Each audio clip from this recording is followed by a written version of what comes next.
Bom, vamos então falar ao vivo com quem está cuidando disso direto. Eu estou falando do secretário do Tesouro Nacional, Bruno Funchal. Ele fala conosco via internet, está na casa dele em Brasília. Raquel Landim, nos estúdios de São Paulo.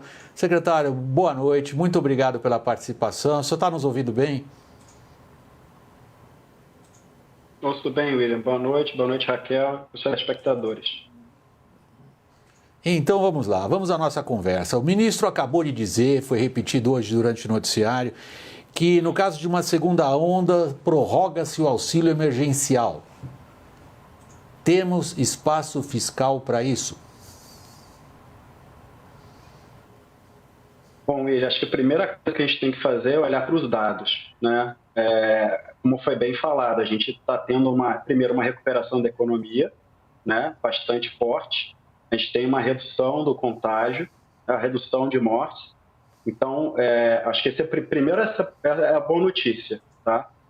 A partir disso, ou seja, qual é o nosso primeiro plano? É trabalhar no conjunto de reformas para que a gente tenha a continuidade dessa retomada e retomada dos empregos e da geração de renda. O que o ministro fala de um potencial, se vier uma segunda onda, a gente teve um aprendizado ao longo desse ano, não só nós, mas também os estados, né? As pessoas em geral.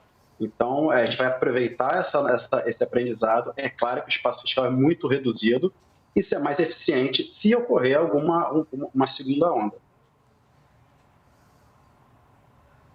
Raquel? Secretário, no começo do próximo ano, nós teremos que refinanciar uma dívida que é o dobro da que rolamos neste ano. Fala-se em dificuldades, o mercado está preocupado. Nós temos como fazer isso?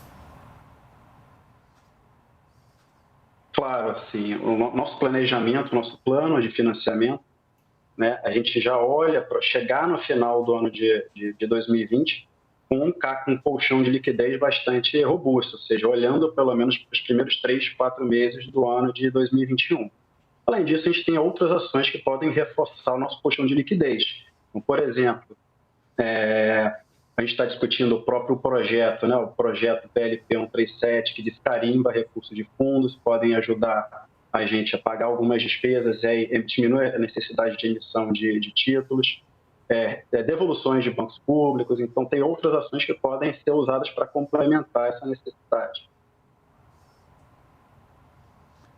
Secretário, entre as operações às quais o senhor se refere, está, por exemplo, a transferência de dinheiro do Banco Central para o Tesouro Nacional. Quantas vezes isso pode ser repetido sem que o mercado entre em estado de alerta? William, assim, a gente fez uma transferência em final de agosto desse ano, né? A transferência foi importante, 325 bilhões. Sempre que houver essa situação de extrema necessidade de liquidez. Tá? Então, no ano passado, nesse ano, inclusive, o Conselho Monetário Nacional, no próprio voto que definiu essa transferência dos 325 bilhões de reais, abriu uma janela para uma nova transferência, e ela pode ser feita se necessário. Secretário, se as coisas continuarem como estão e elas não estão boas, nós teremos aí uma década de desequilíbrio fiscal.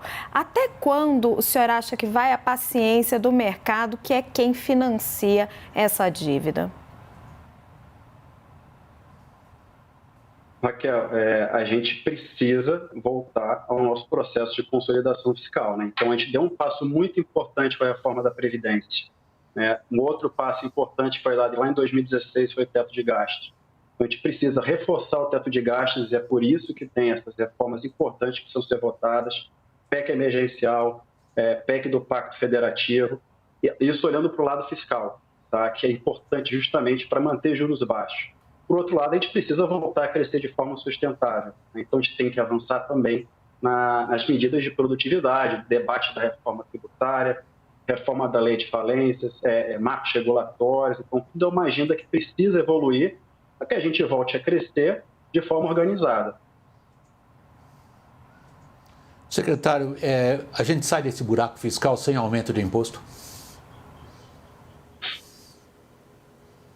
William, o grande problema de aumento de imposto, eu prefiro olhar pelo lado da despesa, né? Eu acho que a gente está com uma grande chance de olhar a despesa, a gente gasta R$1,5 trilhão de reais, né, todo ano, é o tamanho do nosso orçamento, e a gente precisa avançar, dar um passo à frente e melhorar a qualidade do gasto. Então, eu prefiro olhar nessa reorganização pelo lado do gasto. Por quê? Pelo lado da receita, qualquer aumento de imposto, ele freia a retomada da economia. Então, não é uma boa forma da gente fazer esse processo de consolidação fiscal. A melhor coisa é olhar pelo lado da despesa. Secretário Bruno Funchal, secretário do Tesouro, muito obrigado pela sua entrevista. A Raquel Landim e a minha aqui no Jornal da CNN. Boa noite aí em Brasília. Boa noite, Raquel.